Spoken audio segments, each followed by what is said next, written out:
आज हमारे बीच एक बहुत ही प्रख्यात और प्रसिद्ध व्यक्ति उपस्थित हैं, भाई गोविंद शरण प्रसाद जी। भाई गोविंद जी एक बहुत ही सार्थक प्रयास कर रहे हैं आयुर्वेद और स्वदेशी चिकित्सा के सहारे। स्वस्थ समृद्ध परिवार के नाम से इन्होंने एक आंदोलन चलाया हुआ है, जिसमें इन्होंने एक रसोई घर से किस तरह से औषधालय का निर्माण हो सकता है और सारी बीमारियां खत्म की जा सकती हैं घर की रसोई से, उस पर गोविंद जी काफ़ी कार्य कर रहे हैं और वो किस तरह से पूरा कर रहे हैं और किन किन बीमारियों का किस तरह से इलाज हो सकता है वो आज अभी बताएंगे भी। और आज हम सबके बीच में सबसे अच्छी सौभाग्य की बात यह है कि वो हैं और हम लोगों की जो जटिल बीमारियां हैं उनका शायद कुछ निवारण वो हमको दे भी जाएं। तो गोविंद जी भाई जी से मैं कहूँगा थोड़ा सा हमें। वंदे मातरम। सबसे पहले परम पिता परमेश्वर, अपने माता पिता पूर्वज और आप सभी के चरणों में कोटि कोटि नमन। क्योंकि आज मैं जिस जगह हूँ और इस जगह आने तक और पहुँचने तक के सफ़र में सिर्फ एक चीज़ का सबसे ज़्यादा रोल है कि शायद हमारे माँ बाप ने, हमारे पूर्वजों ने हमें संस्कारवान बनना सिखाने का प्रयास करते रहे, जो कि क्योंकि आज भी बहुत सारे भाई बंधु हैं, हर किसी के बच्चे हैं। इसी भूमि में जहाँ पे मैं खड़ा हूँ, इसी भूमि में से 50 किलोमीटर दूर एक और बालक पैदा हुआ जो भाई राजीव दीक्षित जी के नाम से, और आज उनकी आवाज़ और वाणियों की वजह से ना जाने करोड़ों भाई स्वदेशी के प्रति, देश के प्रति, समाज के प्रति, आम जन के प्रति प्रेम की भावना रखते हैं। देखिए, भावनाएं बहुत हैं, तो मैं उन सब चीज़ों को लेकर बहुत ज़्यादा नहीं, मैं सिर्फ एक कहना चाहता हूँ कि मुझे जो दर्द है, मैंने जो दर्द झेला है, देखा है, भाई राजीव दीक्षित जी को सुनने के बाद वो चीज़ समझ में आई कि आज हमारे जितने भी बड़े बुजुर्ग रहे हैं उनकी समृद्धि कभी भी स्वास्थ्य के प्रति नष्ट नहीं हुई।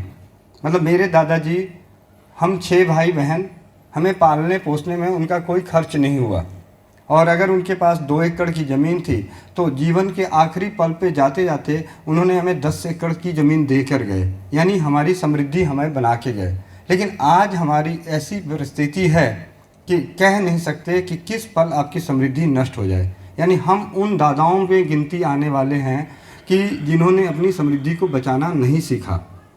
और अगर समृद्धि बच सकती है तो सिर्फ 2 चीज़ों से, एक संस्कारवान होना और दूसरा आपका स्वास्थ्य खर्च ना के बराबर हो, जो कि पहले बड़े बुजुर्गों में जितनी भी पीढ़ी दर पीढ़ी, हजारों पीढ़ियां, चाहे भगवान राम की हो, चाहे किसी की भी हो, या वर्तमान समय की, मैं पुरानी परंपराओं की बात, पुरानी कहावतें और किताबों की बात भी नहीं करता। मैं तो सिर्फ कहता हूं कि अपनी 2 पीढ़ी पीछे होकर देखें कि उन्होंने क्या किया और आपको क्या दिया और आप क्या कर रहे हैं और आप आगे क्या देंगे। इन सब चीज़ों को जानने के लिए एक विचार मन में आया कि हर इंसान का परिवार स्वस्थ रहना चाहता है, समृद्ध बनना चाहता है। तो स्वस्थ समृद्ध परिवार जो है एक विचार है, ये कोई संगठन नहीं है, कोई संस्था नहीं है, ये विचार है और इस विचार को जन जन तक पहुंचाना है। स्वस्थ समृद्ध परिवार की सोच के साथ माध्यम से हम परिवारों के बीच में जाएंगे। परिवारों के बीच में जाकर हम उन्हें स्वास्थ्य के लिए तो एक बहाना है, लेकिन असली उनके दिल में पहुंचना है और उन दिल में पहुंचकर आने वाले भविष्य में होने वाली जो दर्द है, बहुत सारे दर्द हैं। अभी जैसे थोड़ी देर पहले प्रांजल भाई से बातचीत हो रही थी, मैंने कहा दर्द तो इस बात का है मुझे कि आने वाले समय में हम सगापन वो बिल्कुल ख़त्म हो चुका होगा इसमें, क्योंकि अब सबके पास एक बच्चा होगा तो उसे सगेपन का एहसास नहीं होगा। लेकिन अगर हम स्वस्थ समृद्ध परिवार की विचार पे काम करते हैं और परिवारों से परिवार को जोड़ते हैं और भावनाएं हमारी ये रहे कि हम उनके परिवार में भाई बहन का रिश्ता देखें, उसमें वो देखें। जिस तरीके से मैं उसका उदाहरण कह सकता हूँ कि आज भाई राजीव दीक्षित जी के मार्गदर्शन पे और उनके प्रेरित होने के बाद इस कार्य को कर रहा हूँ, तो पूरे भारतवर्ष ही नहीं, विदेश के कई देशों में भी मुझे भाई बहन, माँ बाप, दादा दादी, रिश्तेदार जैसे कई सगे से भी बढ़कर मिले हैं। तो अगर आज हम सगेपन से दूर हो सकते हैं तो दोबारा सगेपन में पहुंच सकते हैं, वो सिर्फ पहुंच सकते हैं अपने संस्कार की बदौलत। तो संस्कार बचाना है। स्वदेशी चिकित्सा क्यों अपनानी है, इसके पीछे आपको सबसे सरल उदाहरण बताया कि हमारे बाप दादाओं का जो है, जो इतनी भी पीढ़ी दर पीढ़ी रही है, उन्होंने अपने आने वाली पीढ़ी को और वर्तमान पीढ़ी को कुछ दे कर गए, और आज की पीढ़ी सारी चीज़ें नष्ट करके चली जाएगी। इसलिए स्वदेशी चिकित्सा को अपनाना है। स्वदेशी चिकित्सा क्या नहीं कर सकती, इस चीज़ को जानने के लिए भाई राजीव दीक्षित जी के व्याख्यानों को सुने। हमारा प्रयास है, स्वस्थ समृद्ध परिवार नाम का यूट्यूब चैनल है, उस पर आप जाकर सुन सकते हैं कि किस तरीके से गंभीर मैं सिर्फ कम शब्दों में 2-3 पहले की बात, 68 साल की उम्र, बाथरूम का इतना ज़्यादा बाथरूम कि हर 1 घंटे पे बाथरूम हो रहा था और जलन हो रही थी और बहुत सारी, और बाथरूम के अंदर सफ़ेद सफ़ेद जैसे झाग निकल रहे थे। सुंदरपाल भाई हैं राजस्थान से, उनका फ़ोन आया। मैंने कहा कुछ नहीं है, काम करो, तुलसी के पत्ते ले लो, धनिया ले लो और छोटी इलायची, इसको कूट पीस के चटनी बना के पानी में घोल के उबाल के जल्दी पिला दो। उन्होंने विश्वास किया और उस चीज़ को किया। मात्र 48 घंटे के अंदर वो जो दादाजी जो पिता तुल्य थे, उनकी वो समस्या पूरी तरह से नष्ट हो गई। ना वो सफ़ेद झाग आया, ना वो बाथरूम की जलन और दर्द था वो ख़त्म हो गया, जो हर घंटे पे बाथरूम आ रहे थे वो ख़त्म हो गया। तो यहाँ पे स्वदेशी चिकित्सा क्या लगा, मेन हम क्या है कि हम आजकल डर रहे हैं बहुत ज़्यादा। हम डर भी नहीं रहे, हमें डराया जा रहा है। हमारे एक उदाहरण के तौर पे, मैं जब 10 साल का था तो मेरे बगल में जो छोटे दादाजी थे गांव के, उनकी तबीयत ख़राब हुई। चाचा जी बोले कि जाओ फटाफट डॉक्टर अंकल को बुला लो, कंपाउंडर के। तो हम क्या होते हैं कि बच्चे ही थे तो दौड़ के जा सकते हैं, तो मैं बुला के लाया। उनकी जो तबीयत ख़राब थी, उन्होंने कुछ दवाइयाँ दी और उनको बोला कि चाचा ये 2 गोली है, खा लीजिएगा, सुबह तक ठीक हो जाइएगा। लेकिन आज क्या होता है, हजारों तरह की जांचों में फंसाकर हमारे को डर में परोसा जाता है। कल की बात है, महक बहन है लुधियाना की, उनके पिताजी की मतलब ऐसी स्थिति है कि 80 लाख रुपए तक का खर्च करने के बावजूद भी शरीर को सही सलामत नहीं रख पाए। तो कहाँ है विज्ञान भाई? 80 लाख भी गए, शरीर में कष्ट भी हो रहे हैं, दुख भी भोग रहे हैं। तो ये चीज़ समृद्धि को भी बचानी है, स्वास्थ्य को भी बचाना है, तो स्वदेशी चिकित्सा सीखनी है। जितने भी दादी नानी पीढ़ी दर पीढ़ी, उनका स्वास्थ्य खर्च नहीं था। ऐसा नहीं था कि उनके बीमार नहीं थे, आज भी बीमार हैं, कल भी बीमार रहेंगे, तकलीफ़ें आज भी होगी, कल भी होगी, कष्ट होगा। कष्ट तो जीवन में रहना ही रहना है। यहाँ पे आयुर्वेद का जब गहन अध्ययन करते हैं, कभी सुनने को मिलता है तो कहते हैं जी रोग अगर भोग के 2 तरह का है, शारीरिक रोग ही होता है। अगर आपको भोगने वाला रोग लग गया हो यानी, तो उसको कोई भी, भगवान भी आपको नहीं मतलब मिटा सकता उस भोग से। वो भोगना ही पड़ेगा, आपको कष्ट भोगना ही पड़ेगा, चाहे वो शरीर का रोग के रूप में आ रहा हो या कोई भी आ रहा है। लेकिन जो कुछ हमारी परिस्थितियों की वजह से हमारे शरीर में रोग लगते हैं, या यूँ कहने कि जो रोग आपका ख़त्म हो गया तो आप समझिए कि वो अच्छे कर्म थे तो आपका ख़त्म हो गया, और अच्छे कर्म नहीं थे इसलिए भोग रहे हैं। ऐसी बहुत सारी बातें हैं, छोटी छोटी बातें। तो मैं अभी आज आपके सामने एक ये दिव्य तेल है, 3 पीढ़ियों से चलाने वाली वैद्य माता नीलम आहूजा, वो अपनी 3 पीढ़ियों से सीखती हैं और उन्होंने एक तेल का निर्माण किया है। इस तेल से हम अपने ज्ञान इंद्रियों के सभी ज्ञान इंद्रियों को स्वस्थ रख सकते हैं, जिसमें नाक, आँख, कान, नाभि, त्वचा, यहाँ तक कि इसे पिया भी जाता है, नाखून।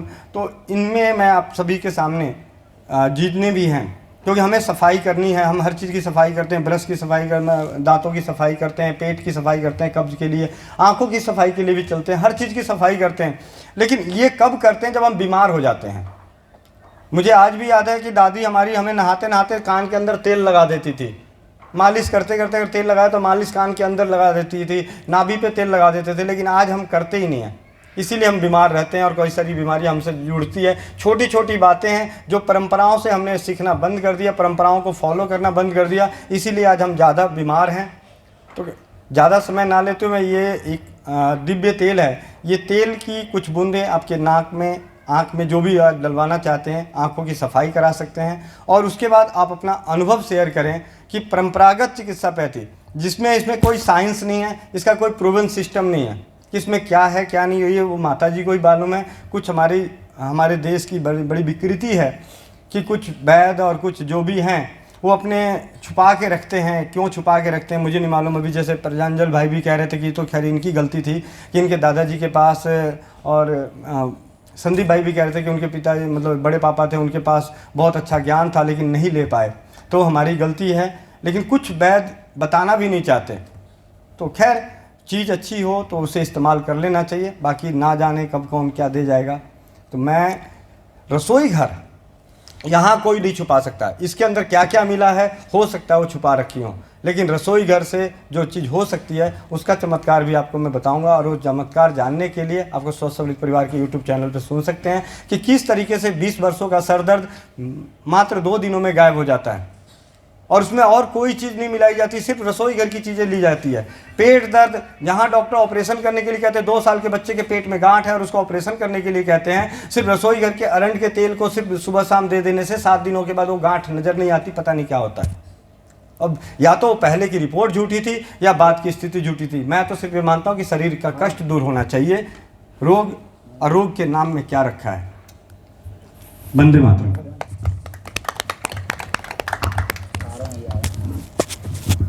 हमारे बीच भाई सुशील जी भी आज आए हुए हैं सोनीपत से, और सुशील जी एक्यूप्रेशर और फिजियोथेरेपी के बहुत अच्छे जानकार हैं और इनका वहाँ एक चिकित्सालय भी है।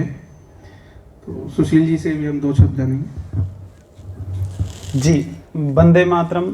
सभी सदस्य और जो भी अतिथि गण आए हुए हैं उनको मैं चरण स्पर्श प्रणाम करता हूं और मैं धन्यवाद देता हूं प्रांजल पुंडी जी को, जो यहाँ के अध्यक्ष हैं और ये समय समय पर ये कार्य करते रहते हैं, शिविर लगाते रहते हैं, बड़ा अच्छा लगता है। और मैं सुशील कुमार एक्यूप्रेशर विशेषज्ञ सोनीपत से, हरियाणा से हूँ और मैं 16 साल से एक्यूप्रेशर की प्रैक्टिस कर रहा हूँ। और मैं गोविंद भाई से 3 साल से संस्था में जुड़ा हुआ हूँ, इनकी भैया के साथ जुड़ा हूँ और इनके जो कर्णधार है वो बहुत ही अच्छा कार्य कर रहे हैं। दीपक भाई से मैं पहली बार इनके ग्रुप में जुड़ा था और उसके बाद मैंने पीछे मुड़ के नहीं देखा। जो मैं एक्यूप्रेशर के जो पॉइंट दबाता हूँ वो भी एक्यूप्रेशर कोई ये नहीं कि कोई वो है, ये हमारी पुरानी पेथी है। जैसे कि हमारे बुजुर्ग नाभि के सेट करते थे, पैरों के पॉइंट दबा के या मालिश करके वो पॉइंट नाभि को सेट कर देते थे, जिसको लूज मोशन होता था वो मिनटों सेकंड में ठीक कर देते थे। तो वही एक्यूप्रेशर एक विशेषज्ञ उसका नाम दे दिया गया। अब तो इसको चाइनीज़ एक्यूप्रेशर बोलने लगे। मैं कहता हूँ ये चाइनीज़ एक्यूप्रेशर नहीं है, ये हमारा हिंदुस्तानी एक्यूप्रेशर है, इसको आप सीखो। मेरा भी यही है कि मैं चाहता हूँ कि हर घर में, हर गांव में, हर शहर में एक सदस्य को जानकारी होनी चाहिए एक्यूप्रेशर की, कि वो अपने परिवार को स्वस्थ कर सके और अब कोई भी दिक्कत हो तो वो ठीक कर सके। तो मैं भैया से जुड़ा हूँ, तो भैया जब मैं ये करता था तो इसके साथ साथ मैं क्या करता हूँ कि घरेलू चिकित्सा जो भैया बताते हैं मैं उसके साथ साथ ऐड कर देता हूँ। तो जो रिजल्ट मेरा 80% था वो 100% हो जाता है। तो ये अनुभव बहुत अच्छी चीज़ है। भैया के ने बताया था कि जैसे कि मैं किसी का होम विजिट करने जाता था, उनको मैडम को डिस्क प्रॉब्लम थी, उसके साथ साथ में क्या करता था मैं, तो उनको जो घरेलू नुस्खे थे वो मैं उनको साथ साथ बताता था। उनको मैडम को दिक्कत थी साइनस की, छींकें आती थी, उनका नाक बंद होता था, बहुत दवाई डालते थे नाकों में, ड्रॉपर डालते थे पर नहीं होती थी। तो मैंने देखा है तो बहुत परेशान है मैडम का। मैंने उनको बताया गोविंद भैया से पूछ के कि आप एक काम करो कि आप थोड़ा सा गुड़ लीजिए, 1 काली मिर्च लीजिए, थोड़ा सा अदरक का टुकड़ा लीजिए और आधा चम्मच अजवाइन, थोड़ा सा सरसों का तेल, आप दिन में 3 बार चबा चबा के खाइए, पानी आधे घंटे बाद पीना है। और इसके साथ में स्टीम बताई थी, जैसे कि गोविंद भैया बताते हैं, दीपक भैया बताते हैं कि आप आधा गिलास पानी लीजिए, 2 चम्मच अजवाइन डालिए और उसमें 2 चुटकी भीमसेनी कपूर डालिए, नाक में सरसों का तेल लगा के आप उसकी स्टीम लीजिए दिन में 2 से 3 बार। आप देखोगे कितना भी पुराना आपको जुकाम हो वो 2 दिन के अंदर ये ठीक हो जाता है। ये मैंने काफ़ी मरीजों के ऊपर उपयोग किया है, बड़ा कारगर है, आप भी कीजिए। और तो ऐसे ही मैं जुड़ता चला गया। तो मैं धन्यवाद देता हूँ गोविंद भाई का, अन्य कर्णधारों का भी मैं जुड़ा हूँ। तो मैं आपको बताता हूँ अपना अनुभव कि मैं 3 साल से स्वस्थ समर्थ परिवार से जुड़ा हूँ और आज तक मैंने इमरजेंसी में 3 बार ही मैंने एलोपैथिक की दवाई ली है। कुछ भी मेरे को दिक्कत हुई है, फीवर हुआ है, कुछ भी हुआ है, तो मैंने घरेलू चिकित्सा से, काढ़े से ही मैं ठीक हुआ हूँ। जैसे भैया बताते हैं। तो मैं धन्यवाद देता हूँ प्रांजल पंडित जी का कि मेरे को इनवाइट किया और मेरे को संबोधित किया। बहुत बहुत धन्यवाद। धन्यवाद सुशील जी। अभी हम शुरुआत करते हैं और अभी जिस भाई या जिसको भी मेरे बर्तन को दिखाना है वो गोविंद भाई जी अंदर बैठेंगे, वो एक एक करके दिखा सकते हैं। और ठीक है, दिखा दीजिए, सबको आंखों में दवाई डल चुकी है। तो हम दिखा दिए। अभी 2-3 मिनट, अभी तो सारे रो रहे होंगे। 10 मिनट बाद 10 मिनट बाद ये मैं आप सबको बता दूं कि मुझे पहले पता चल गया था कि ये बहुत दिव्य औषधि है और इसका प्रतिफल बहुत अच्छा है। थोड़ा सा जो असर है वो कटु है, ये कुछ करेले की तरह है, लेकिन बाद में बिल्कुल शीशा से चमका देगी। जी वंदे मातरम, आपको दवाई डलवाने के बाद कैसा अनुभव हो रहा है? चिरमिरी मार रही हैं और कैसे हो। अच्छा, तो आंखों की देखो ये मतलब पानी निकल रहा है। हाँ, तो पानी सफाई हो निकल रही रहा है, सफाई होगी। हाँ बिल्कुल, और थोड़ी देर बाद मालूम पड़ेगी कैसा है अनुभव। जी जी, बहुत बहुत धन्यवाद।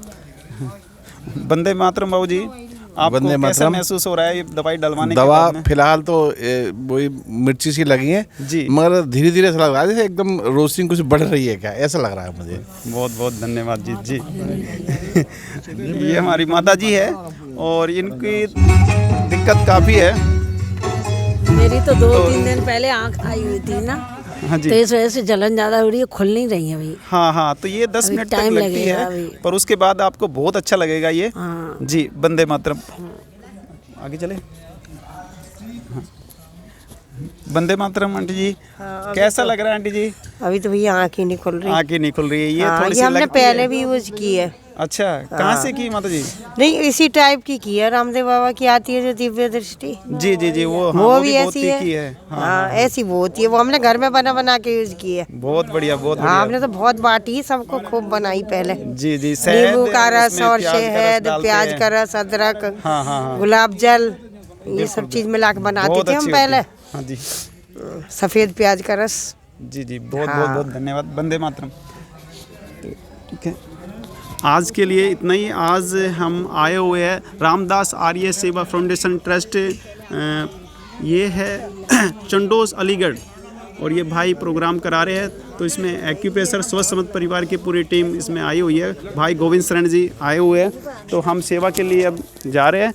तो वंदे मातरम, जय हिंद।